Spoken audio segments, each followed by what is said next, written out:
Chapter 3. Fortunately, in every reincarnation, his lover's basic information didn't deviate too much.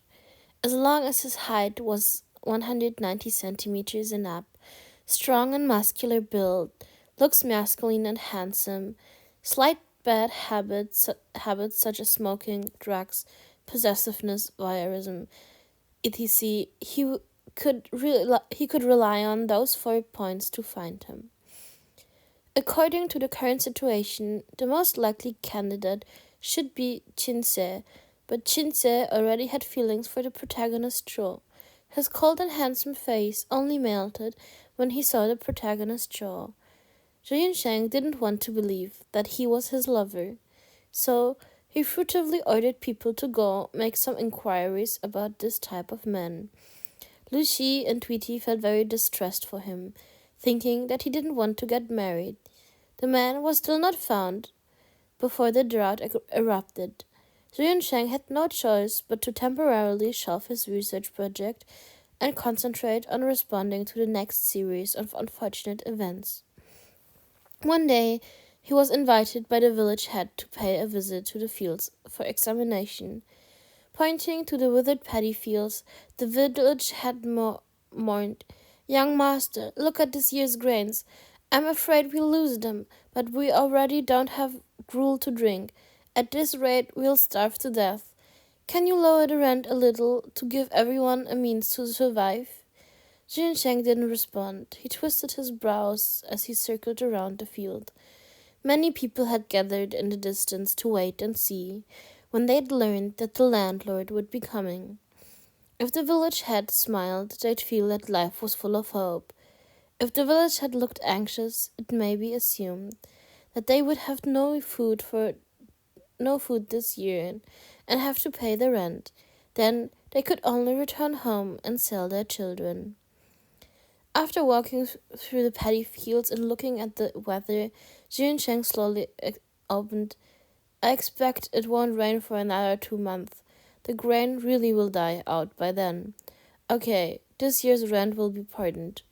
The village head was overjoyed, but before he could thank him, Zhu Liaoxi, who had accompanied him, spoke up, anxious to discourage. "But young master, we also have no surplus grain, and we have to support so many servants. If they don't pay rent, we won't be able to bear it either. Why don't you just lower the rent by 10% instead? What do you think?" Jun Sheng revealed a troubled look after hearing him. The village head suddenly sunk into despair. He clenched a fist, anxious to thoroughly beat up Zhu Laoxi. Qinse, who had extraordinary hearing, was standing close by, listening in on their conversation. He was originally surprised after hearing Zhu Yiyu's proposal, but now, after the performance from Zhu Laoxi, he guessed that the two were collaborating. One played the hero, while the other played the villain. All this to evade the village head's rent reduction request. They really were a pair of colluding villains, heart of wolves and lungs of dogs. Thinking of this, he sneered and turned to leave. But then he heard the young man unhurriedly straight. "I say it'll be pardoned. You say reduce it by 10%. Just who do you think makes decisions for the Zhu family? If I'm unable to bear it, I'll live frugally. If I'm still unable to bear it, I'll dismiss servants. But my Zhu family can't afford to raise a servant who's more ostentatious than me. Zhu Xiyu."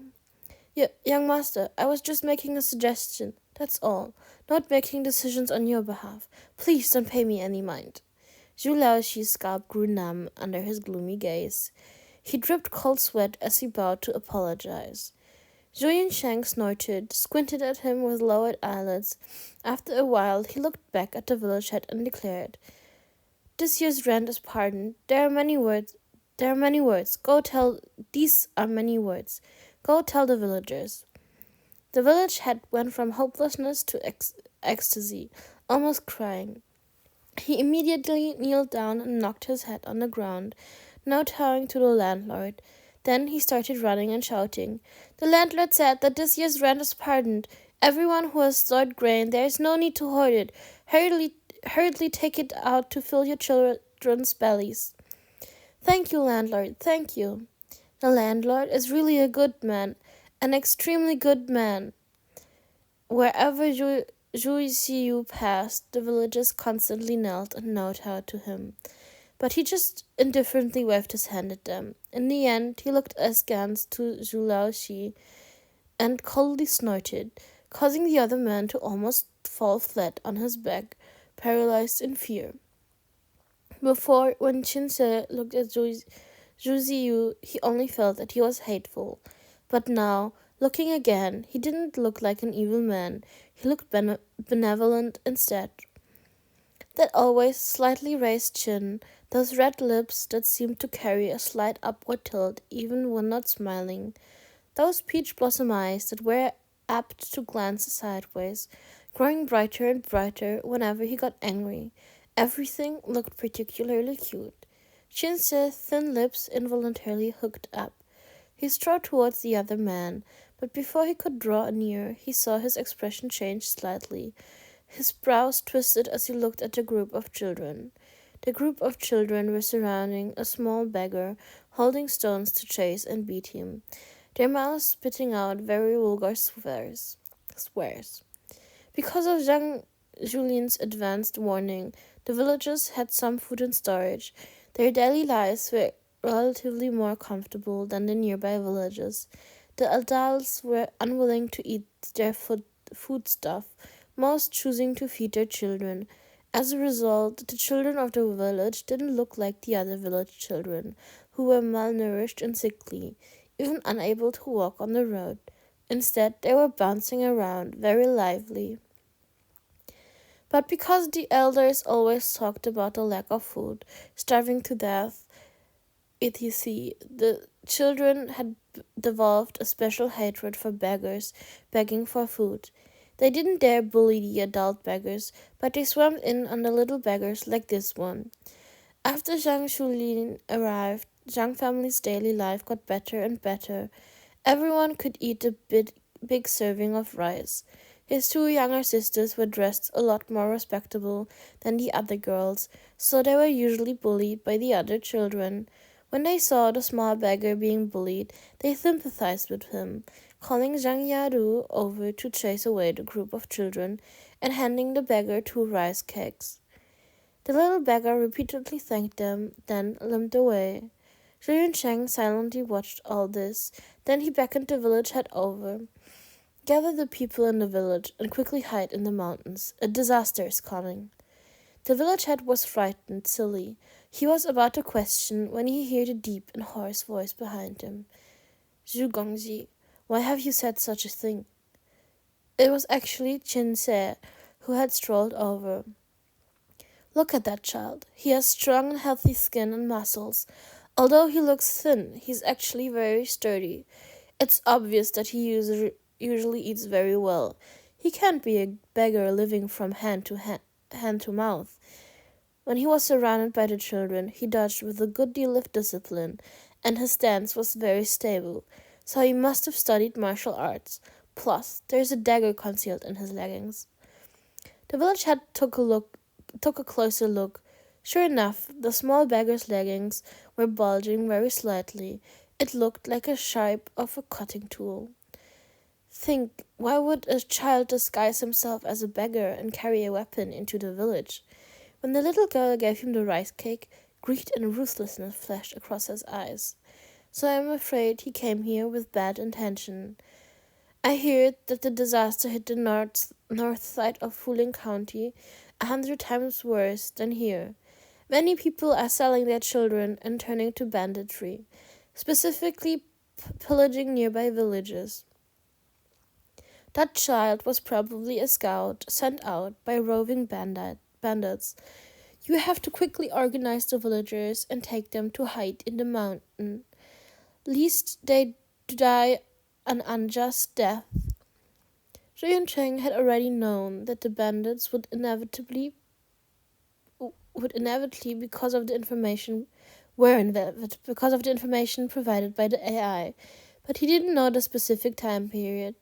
When he saw the child, he realized that they would come in a few days. Fortunately, he dug out a huge cellar in the Zhu family, hidden under an abandoned dry well, to store food. Unless the bandits dug deep into the ground, they would never find it. The village head was terrified. Wiping his sweat, he was about to go inform the villagers when he was called back by the landlord. Wait a minute. When you go up the mountain, don't take too much food. Whatever you do, leave some at home. Why? Won't we be letting the bandits off lightly by leaving them grain? Chin-se, who'd been listening in silently, suddenly asked. Zhou Shang's peach blossom eyes glared over at him, denouncing. Are you a moron? If the food is all taken away, making the bandits run around on a wild goose chase, do you think they'll just graciously give up? If that happens, they'll level the whole mountain top to catch and vent their anger on you. Your life or food, which is most important? Weigh it yourself. Saying this, Zhu Shang gave him another fierce glare, then turned away, sleeves swinging in anger. His eyes are even more beautiful when he's angry. Qin couldn't help but think. Then he waved over Zhang Jiarui and his sisters, bringing them back to the house to pack up. Although he had amnesia, he still had his survival instincts. He'd immediately understood Zhu Ziyu's meaning, but he inexplicably wanted to tease him more, admiring the little arrogant look in his glaring eyes. Even though he was scolded as a moron, his heart was somehow a little happy. Seeing the landlord dismiss all his servants, letting them each hide themselves, then take his bodyguards, personal servant girl, and nanny deep into the mountains and forest, the villagers finally panicked, quickly packing up their family to relocate. Because the village head and Little Black strongly advised them, everyone left some food at home. But halfway through the journey, those backing out could be found everywhere, all clamoring to go back and collect it. The village head quarreled with them until he got a headache, but he had no choice but to let them make their own decisions. After that, he took the rest of the peaceful villagers fleeing uphill. Qin led the 6 Zhang family members on a different route from the villagers. These people were too ignorant, timid, and meddlesome.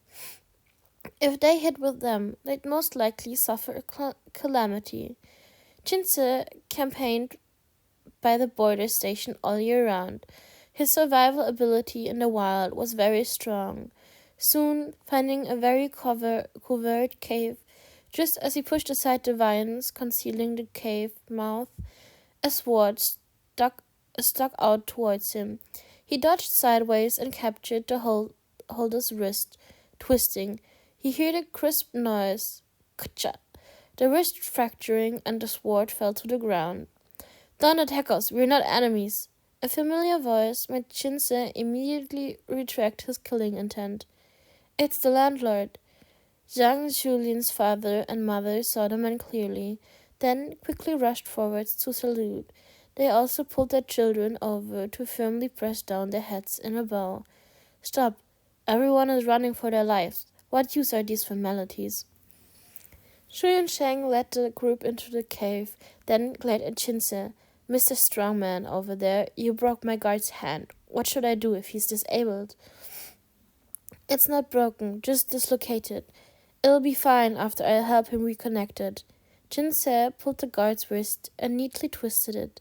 The guard screamed, then was surprised to find that his wrist was better, smoothly flexible. Zhu Shang gave a cold snort, then put the matter behind him.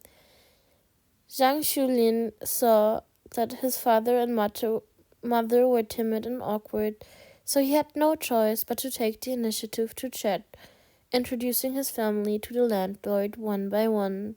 They didn't know when the bandits would strike and when they would leave. Everyone would have to live together in the cave for a few days.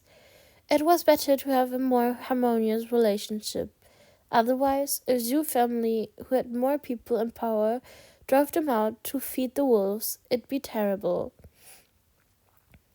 When he introduced Qin he didn't notice the embarrassed look that flashed through the man's eyes.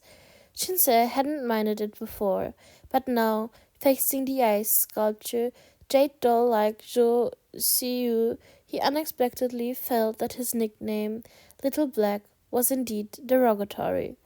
But he had always been very emotionally reserved, so only quickly glanced at Zhou Yunsheng, then looked away. Zhang Shulin was a chatterbox. As soon as he opened his mouth, he would talk endlessly. Zhou Yunsheng indifferently responded, then noticed that Zhang Jiarui would cast over eyes of hatred at him from time to time. He picked up a small branch and pointed it at him, saying, "I've always been meaning to ask, have I somehow offended your entire family? There's always one looking at me like they wish they could eat me." How could there be such a thing? Zhang Shulin was about to deny when Zhang Jiarui sneered and said, "After cutting off my family's livelihood, you actually blissfully ignored everything in the blink of an eye? How did I cut off your family's livelihood?" Zhou Yunsheng narrowed his eyes at him. "My family's century egg recipe. Didn't you rob it?" "Century egg recipe? Didn't I send it back a while ago?" Zhou Yunsheng twisted his eyebrows, expression doubtful. "Don't pretend. Who doesn't know what kind of person you are? Zhu Xiyu, Li Jia, Wang Jia only charge 30% rent, but your Zhu family charges us 60% rent, forcing everyone to the brink of starvation. You also forcefully take and heroically seize, wantonly bullying innocents, simply heartless." The more Zhang Jiarui spoke, the more furious he got. "What nonsense! Nonsense! Didn't my young master change the rent to 30% a long time ago? Where did you get your 60%? You venomous slanderer!" Tweety couldn't listen any more, standing up with furrowed brows and blazing eyes.